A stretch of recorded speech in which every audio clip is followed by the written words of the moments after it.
Kosovo, a region located in the heart of the Balkans, was the center of one of the most devastating conflicts in the late 20th century.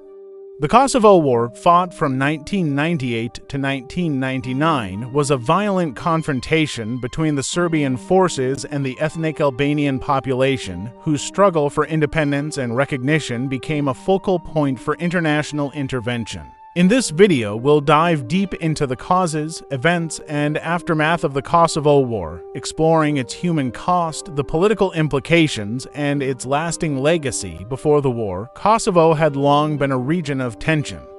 Historically, Kosovo was home to a large ethnic Albanian population, but its significance to the Serb population was immense due to its cultural and religious history. In the late 20th century, Kosovo was an autonomous province within Serbia, yet the ethnic Albanians, who made up about 90% of the population, often faced discrimination from the Serb government during the 1990s. Slobodan Milosevic, then president of Serbia, began a campaign of nationalism that sought to centralize control in Belgrade, sidelining the rights of the ethnic Albanians in Kosovo. This growing oppression led to increased frustration and anger among the Kosovar Albanians.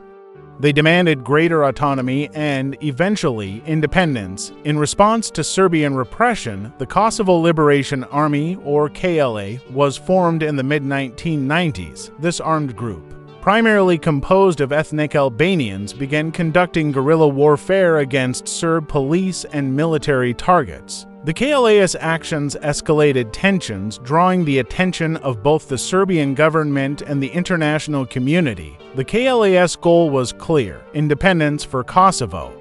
But their violent tactics, including attacks on Serb civilians, led to a brutal counteroffensive from Serbian forces. As the KLA waged an insurgency, Serbian forces, including the military, police, and paramilitary groups, launched a ruthless crackdown. In the spring of 1998, the Serbian military began targeting villages suspected of harboring KLA fighters. This led to widespread atrocities, including mass killings, torture, and forced displacement of ethnic Albanians. By the beginning of 1999, over 1 million ethnic Albanians had been displaced, with many fleeing to neighboring countries like Albania and Montenegro. The international community, including human rights organizations, began to call these actions ethnic cleansing, but it wasn't until the world saw the extent of the violence that the situation truly began to draw global attention. As the conflict worsened, efforts at diplomacy increased. In early 1999, the United Nations convened peace talks in Rambouillet, France, with the goal of finding a peaceful resolution. However, the negotiations ultimately collapsed. The Kosovo Albanians accepted the terms of the peace plan, but Serbia rejected it, especially the provision for NATO forces to enter Kosovo. On March 24, 1999, NATO, led by the United States, launched a bombing campaign against Serbia, aiming to force the government of Slobodan Milosevic to end its campaign in Kosovo.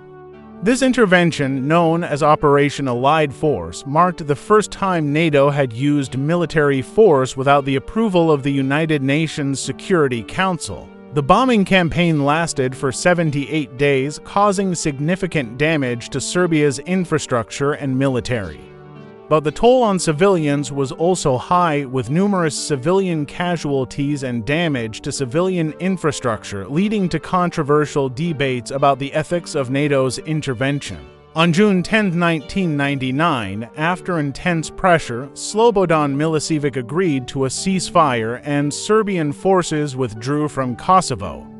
The United Nations took control of the province, and a peacekeeping mission, KFOR, was deployed to maintain stability. Despite the end of active fighting, Kosovo's future remained uncertain. The region was placed under UN administration, but ethnic Albanians and Serbs were still at odds. Tensions remained high, with frequent outbreaks of violence between the two groups, particularly in the aftermath of the war. Fast forward to 2008, nearly a decade after the war, Kosovo's parliament declared independence from Serbia. This declaration was met with mixed reactions. While the United States and many EU countries recognized Kosovo as an independent state, Serbia, backed by Russia, refused to acknowledge it. The dispute continues to this day, with Kosovo's sovereignty still not universally recognized. Kosovo's independence was a turning point, but it didn't immediately resolve the underlying ethnic tensions. Both the international community and Kosovo itself have worked hard to rebuild, but the scars of the war remain. The Kosovo War left behind a heavy toll. Over 13,000 people lost their lives, most of them ethnic Albanians. Thousands of people went missing, and the economic and social infrastructure of Kosovo was severely damaged. The war also left deep psychological scars, both on the people who lived through it and the generations that followed. Kosovo's war is not just a historical chapter, but a painful reminder of the consequences of ethnic conflict and political strife.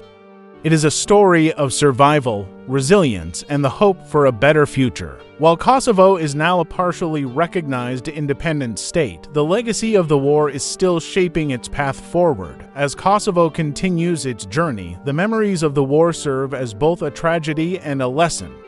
The world must remember what happened, not just for the sake of history, but to ensure that such a conflict never happens again. Thank you for watching. Please like, comment, and subscribe for more in-depth historical analysis. Share this video to help spread awareness about the Kosovo War and its impact.